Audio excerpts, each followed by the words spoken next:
That's a tough act to follow. Thank you. Thank you to everyone for being here this weekend, to the conference organizers for putting all of this together, and to Harold and Rosie especially for their presentations. This paper is taken from a larger work on the myth of American innocence, so my apologies in advance for any sort of excerpt-based issues that may arise, but I'm really grateful to be here with all of you today. Once upon a time, there was an era of great upheaval in the United States.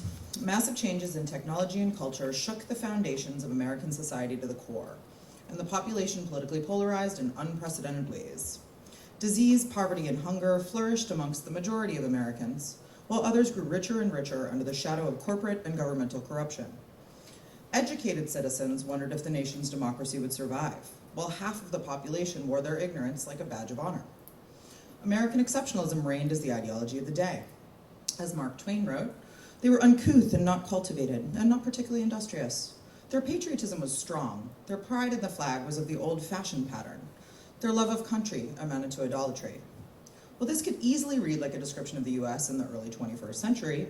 In this case, it applies to the late 19th, a period that Mark Twain and Charles W. Warner dubbed the Gilded Age in the text quoted above. It remains the only period in American history known chiefly by a pejorative term coined by a humorist. Gilded Age satirists like Mark Twain insisted that their readers laugh at the paradoxically romantic notion of American innocence.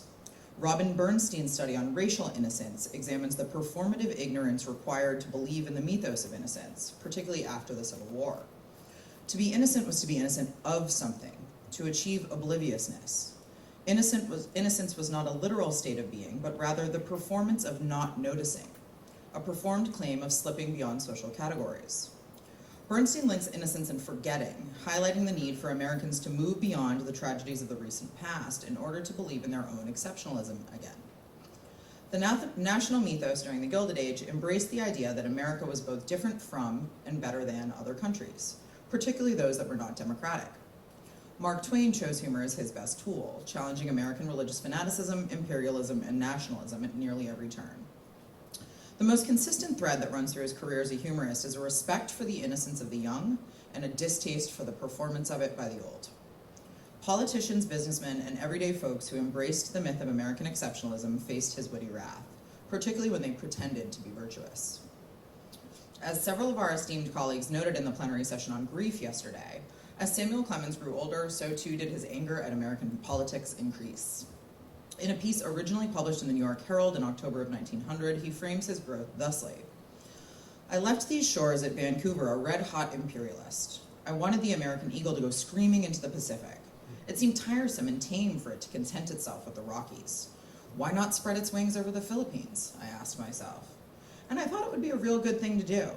I said to myself, here are a people who have suffered for 3 centuries. We could make them as free as ourselves, give them a government and a country of their own, put a miniature of the American Constitution afloat in the Pacific, start a brand new republic to take its place among the free nations of the world. It seemed to me a great task to which we had addressed ourselves. But I've thought some more since then, and I've read carefully the Treaty of Paris, and I have seen that we do not intend to free but to subjugate the people of the Philippines. We have gone there to conquer, not to redeem. It should, it seems to me, be our pleasure and duty to make these people free and let them deal with their own domestic questions in their own way.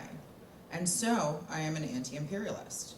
I am opposed to having the eagle put its talons on any other land. Well, this is not Mark Twain's funniest work. As Tracy said yesterday, often grief, anger, and other emotions that exist on both the personal and national level find their best expression through humor. In the Gilded Age, it was difficult to create political humor without engaging the satirical voice. Philip Foner's description of Mark Twain's writing still resonates today. He was convinced that the best way to fight evil, dogmatism, and bigotry was by exaggerating their excesses and painting them in colors of lurid absurdity. He could slip a knife into the side of his readers as though it had been buttered because he kept them laughing so hard. Mark Twain suggests that if only Americans were able to unlearn the mythologies inherited through the notion of American innocence and its companion, exceptionalist ideology, they might be able to avoid the most atrocious outcroppings of patriotism and Christianity. He worked continuously on his Adamic writings, satirizing the latter from 1865 until his death. In the last decade of his life, he returned to the direct political satire of current events found in the Gilded Age. Some of the best examples of his increasing rage at American imperialism can be found within The War Prayer and The Person Sitting in Darkness. Through his scathing response to Reverend William Scott Ament, originally an essay published in the North American Review in February 1901, satirizing imperialism, religion, and the myth of American innocence. I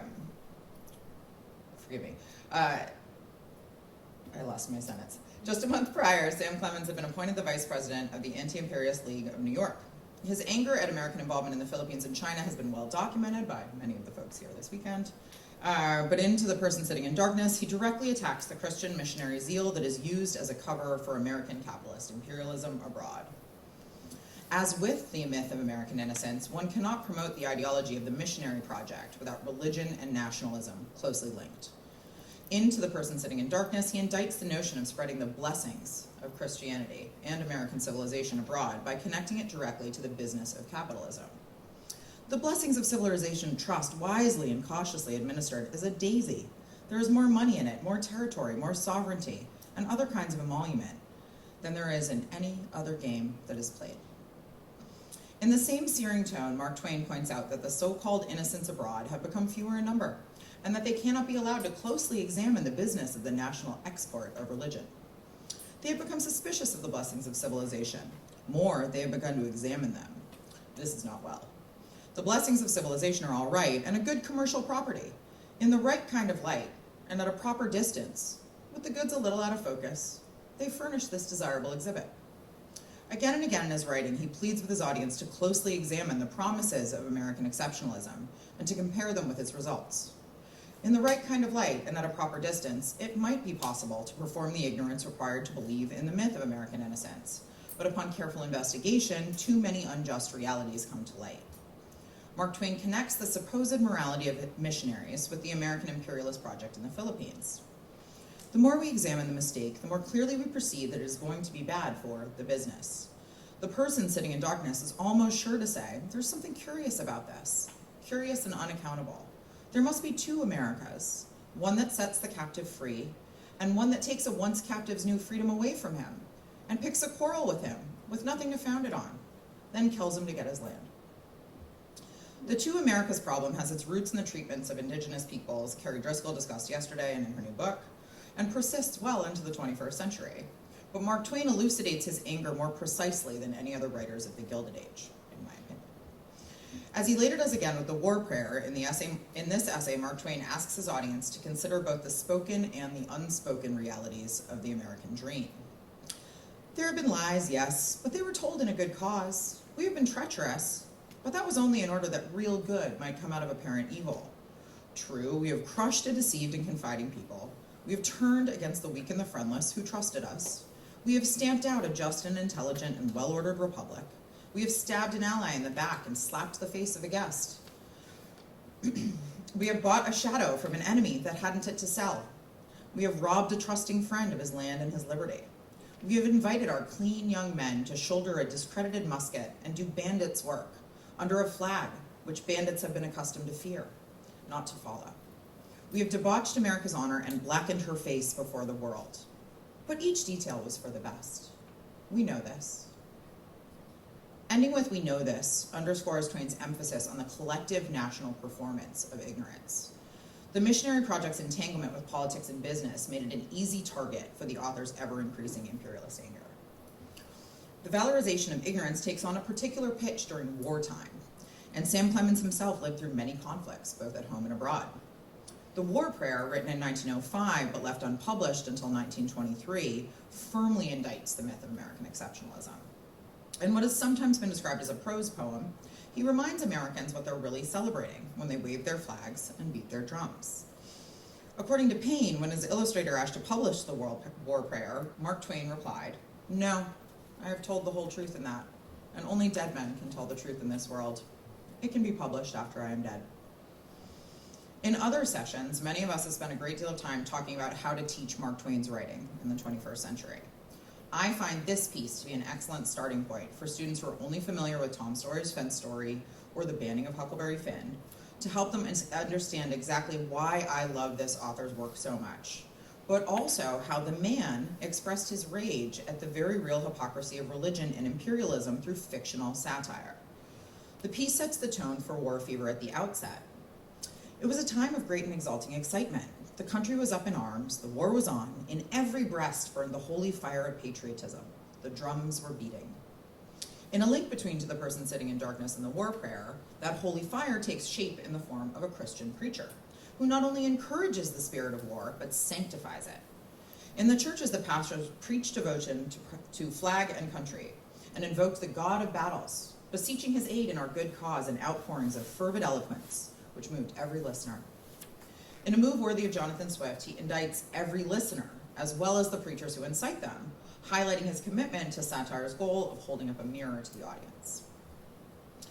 In the war prayer, the excitement carries on into the Sunday services, and the long prayer best remembered for its passionate pleading and moving and beautiful language, asking the ever-merciful Father to watch over their soldiers, make them strong and confident, invincible in the bloody onset, help them crush the foe, grant to them and to their flag and country imperishable honor and glory.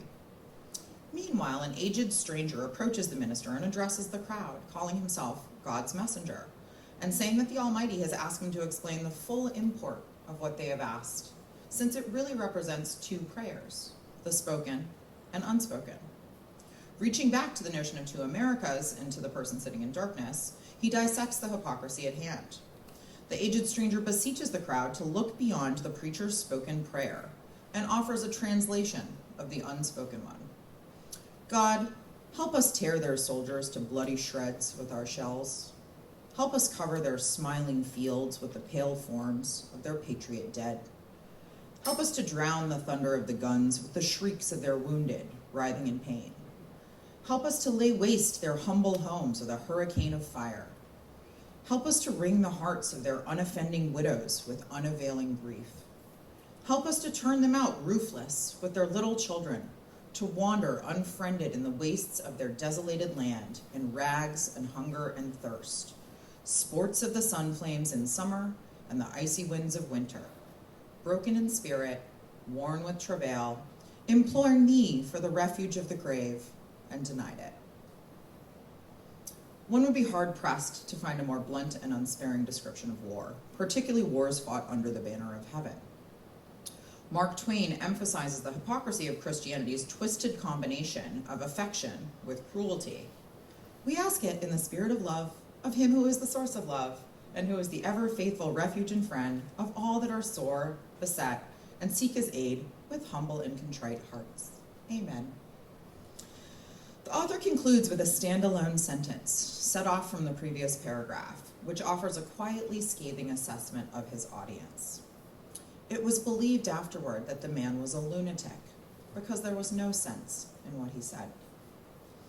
As someone who teaches writing at least as often as I teach literature, the emphasis on that last standalone sentence is key to a discussion of structure, pathos, and audience impact. The phrasing, "it was believed," contains echoes of the "we know this" at the end To the Person Sitting in Darkness.